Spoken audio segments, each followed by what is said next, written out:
I welcome you all on behalf of the Pakistan Institute of International Affairs at this international conference, A World in Turmoil.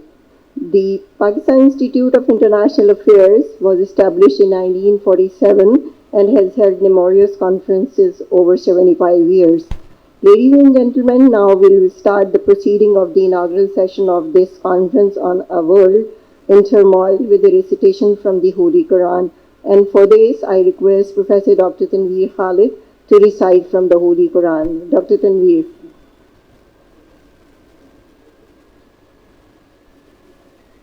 Assalamu alaikum. I recite Surah Al-Ikhlas from the Holy Quran. Bismillahir Rahmanir Rahim. Qul huwallahu ahad, Allahu samad, lam yalid, walam yulad, walam yakul lahu kufuwan ahad. Sadaqallahu al-Azim. I now present the English translation. In the name of Allah, the All-Merciful, the Most Compassionate. Say, He, Allah, whom we worship, is one. He is the everlasting refuge, on whom all of us depend. He has no offspring, nor is he begotten, nor is there anyone who is his equal. Thank you.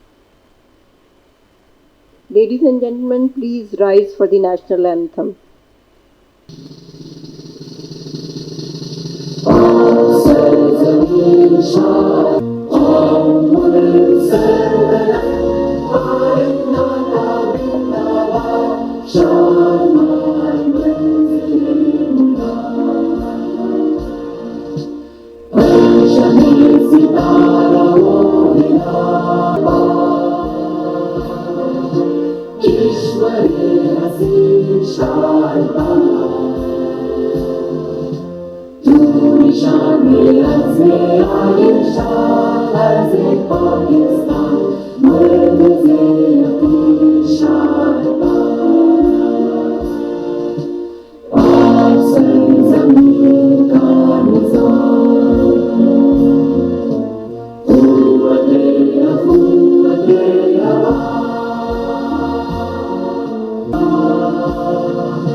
Ladies and gentlemen, now I request Dr. Masuma Hasan, Chairperson of the Pakistan Institute of International Affairs, to deliver her opening speech. Dr. Masuma Hasan.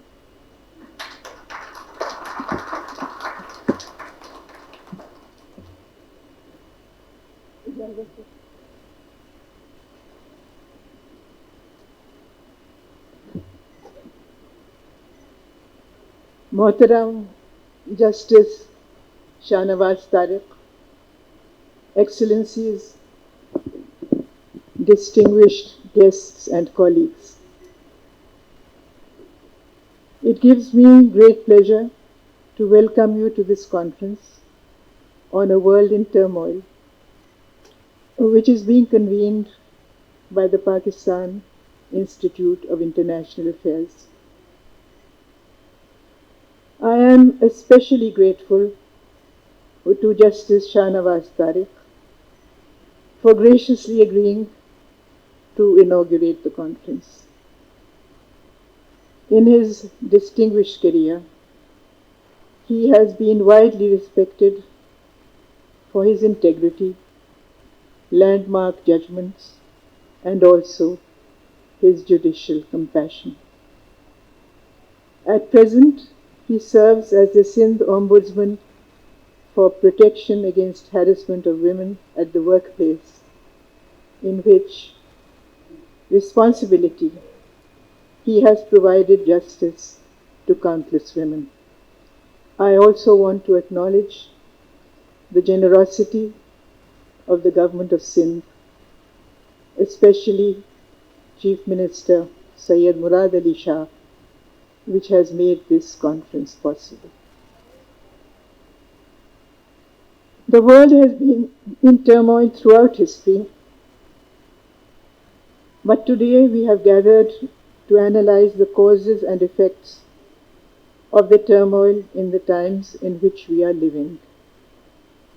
As the old order fades away, a new global order with rules of engagement between the states of the world is still struggling to emerge.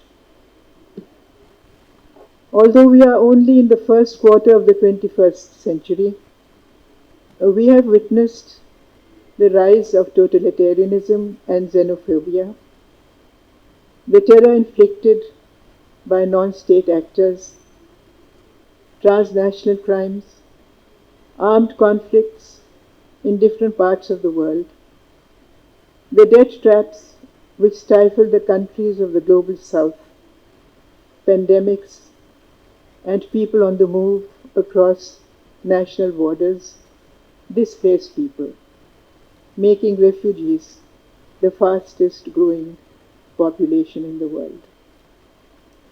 There are long-standing unresolved disputes like Kashmir and Palestine, but also armed conflicts relating to the Sahel, to Somalia and to Sudan, the Democratic Republic of the Congo, the long civil war in Yemen, and the crisis in Syria, leading to untold suffering.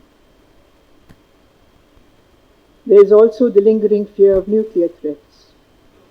But on the other hand, is the important role being played in geopolitics by middle powers such as Indonesia, Malaysia, India, South Africa, Turkey, and Iran. The 21st century has been described as the Asian century. Shifting power dynamics has seen a resurgent Russia and the rise of China, with its unique style of diplomacy, its outreach through the Belt and Road Initiative, which has been endorsed by 155 countries, and its connectivity corridors spanning the world. Climate change and the limitless use of fossil fuels have become universal concerns and threaten to devastate the planet. And we are still grappling with the unknown challenges posed by artificial intelligence and other technological advancements. Turning now to Gaza, which has been described as the largest open-air graveyard in the world. Turmoil has acquired a new meaning with the carnage and slaughter in Gaza. You can call it genocide, ethnical cleansing, apartheid, whatever you will. It isn't just the killing of over 35,000 people and the maiming of thousands of others, which is itself unprecedented. It is a civilization war, an attempt to wipe Palestine off from living memory. That is mirrored by Benjamin Netanyahu's display of the map of the new Middle East. He described it as the new Middle East in the UN General Assembly last year, in which all the Palestinian territories were shown as part of Israel, including Jerusalem. It is an attack on the culture of Gaza, which, although besieged, was rich in its historic archives, in its universities and institutions of learning, its hospitals and healthcare system, its mosques and churches, its poets, artists, literary figures, and journalists, all struck down, all gone. Particularly heartbreaking is the plight of the women of Gaza, and the girl child stripped of their dignity. It will take years and years to pull out people buried under the rubble, and decades to rebuild Gaza, if at all. Israel continues to strike with impunity, and a famine, a humanitarian crisis, is looming over that occupied land. Many states have stood by Gaza, calling for an immediate ceasefire, and so have the streets and university campuses of the world, which have shown remarkable solidarity with the people of Gaza and their resilience, even in countries which are patrons of Israel, such as the United States and some countries of the West. 139 of the 193 UN member states have supported Palestinian statehood. Pakistan has always stood by the Palestinian cause. In a recent UN General Assembly debate on the admission of Palestine to full membership of the UN, Pakistan's ambassador Munir Akram said, "Indeed, there will come a day when Israel will be held accountable for the crimes that it is committing in Palestine, especially in Gaza today. And we shall work towards holding Israel and its leadership accountable for these crimes." He spoke of the arrogance of the aggressor, which reflects the impunity of the occupier of the land for over 70 years, trampling on the inherent and charter-given right of the Palestinian people to self-determination. He asked for admission of Palestine to full membership of the United Nations. I want to take this opportunity to say a few words about the Pakistan Institute of International Affairs. In days gone by, such institutions were described as learned societies, but the modern parlance is think tanks. So it is the oldest think tank in Pakistan, which was established in 1947. Its precursor, the Indian Institute of International Affairs, was founded in Delhi in 1936. And on the eve of partition, its members decided, with the blessing of Quaid-e-Azam Muhammad Ali Jinnah, to shift it to Karachi, which was then the capital of Pakistan. It has the rare distinction of being founded by the most renowned citizens of our country, and I will name some of them: A.B.A. Halim, Sarwar Hasan, Shaista Ikramullah, Jahanara Shahnawaz, Jamshed Nusirwanji, Hemant Das Wadhwani, who was then advisor to the Sindh government, Mumtaz Hassan Saab, who was considered a great financial wizard, Yusuf Harun,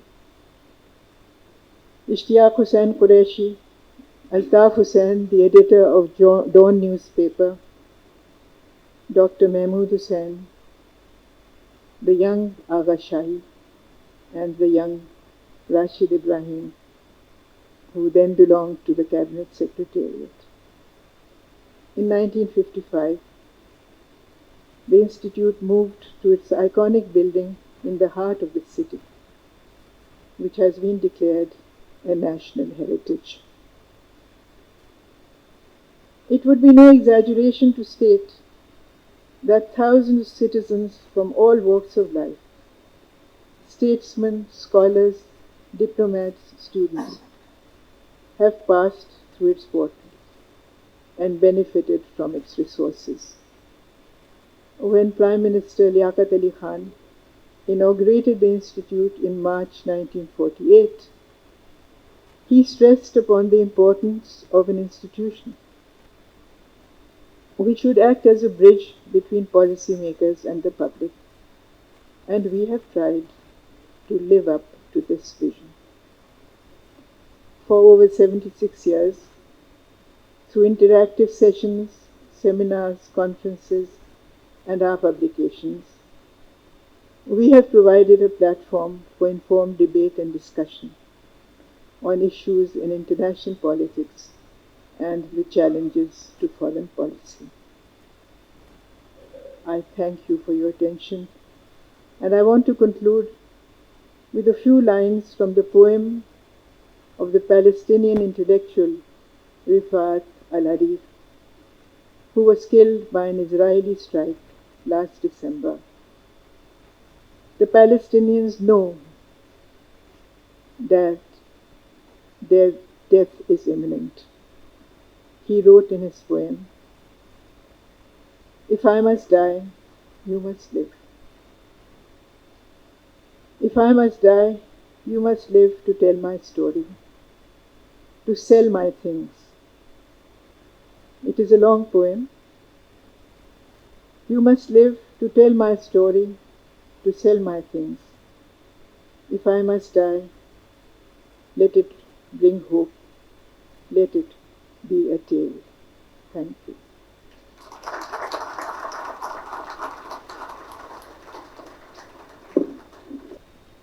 Thank you, Dr. Masuma Hasan.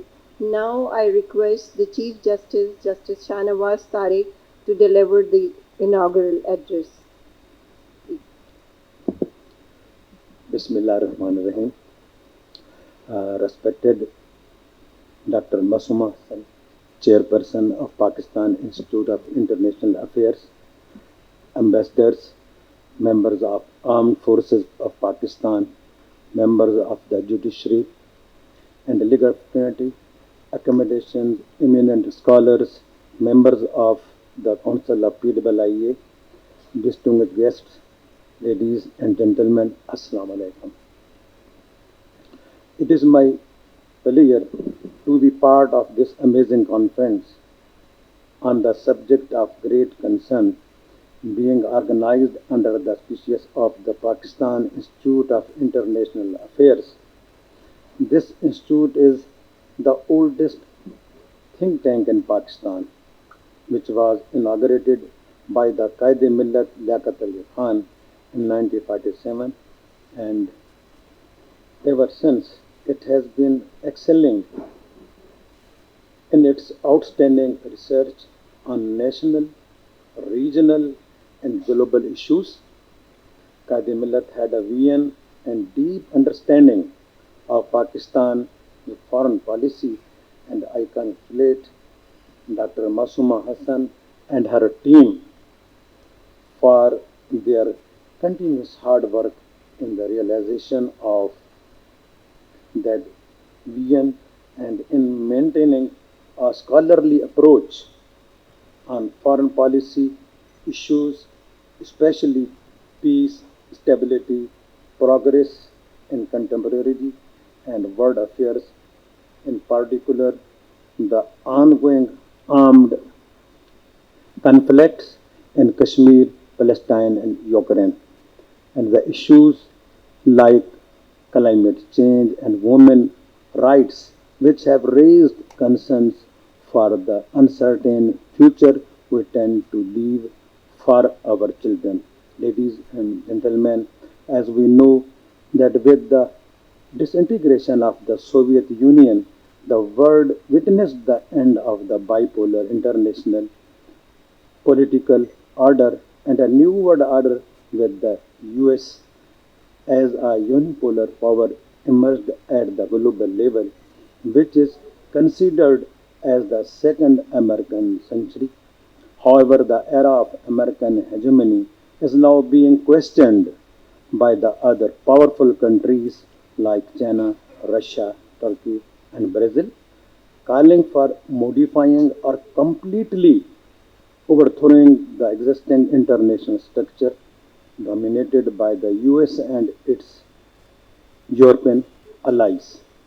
Today, the world is witnessing a geopolitical competition characterized by a complex nature of power struggle between the US and China. The international relations scholars term this power struggle a new Cold War.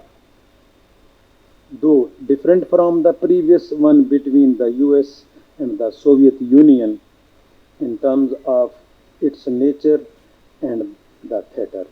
It is not ideological in nature, that is, capitalism versus communism, and the theater is not Europe anymore, but the East, where the US and China are locked in the geostrategic as well as economic contest. Human rights and global justice are integral to international politics, as apparent from the role of International Court of Justice as well as the International Criminal Court in the ongoing Palestinian crisis and war in Ukraine.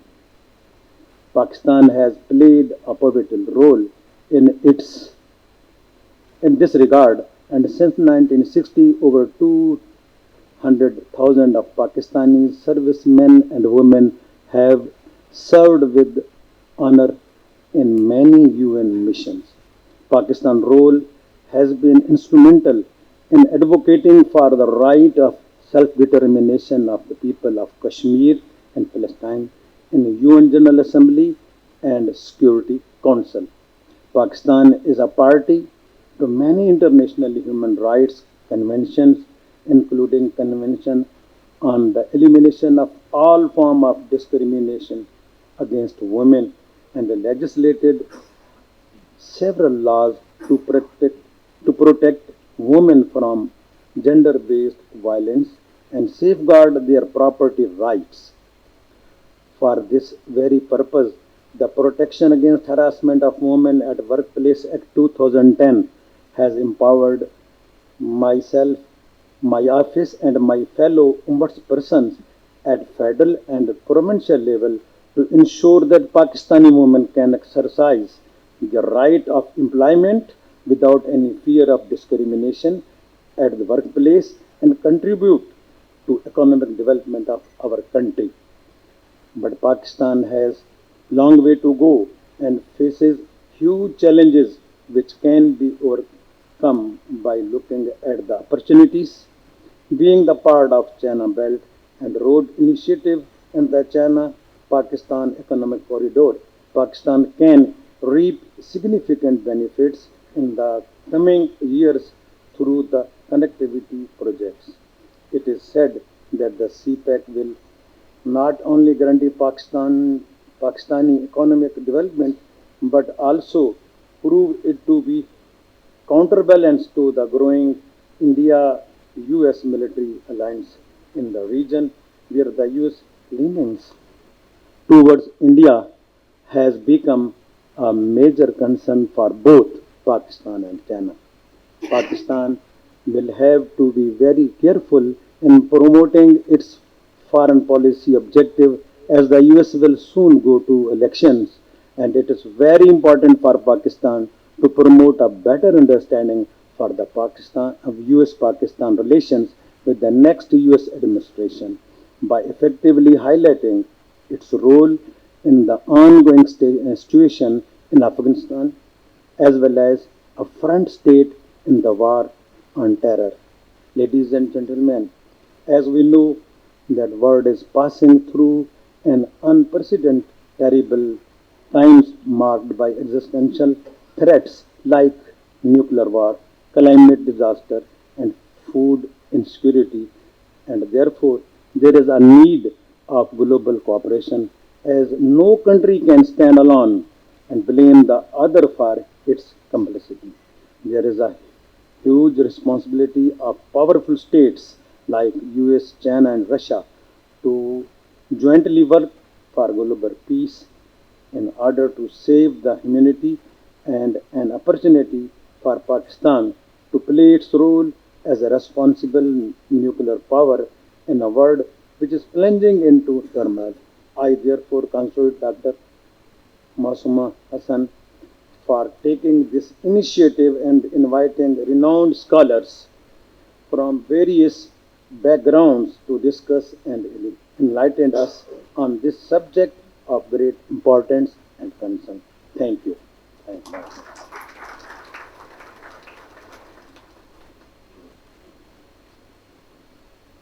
Thank you, Justice Shahnawaz Tariq Sahab, for gracing the occasion. Ladies and gentlemen, with the concluding speech of Justice Saab, we are concluding our first inaugural session. Thank you.